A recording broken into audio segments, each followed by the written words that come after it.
Hello, teacher. My name is Ginette Solano Bayona. I am single. I am from Santa Elena de Lopón, Santander. I am 22 years old. I am a student. I am studying bachelor's degree in child pedagogy 809.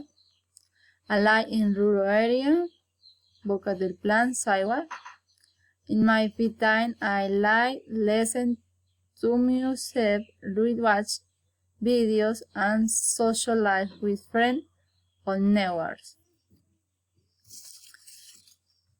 I usually live in Santa Elena de Lopón, and I want to tell Alegro Lavaitis Municipality, Santa Elena de Lopón, belong to Santander, Colombia.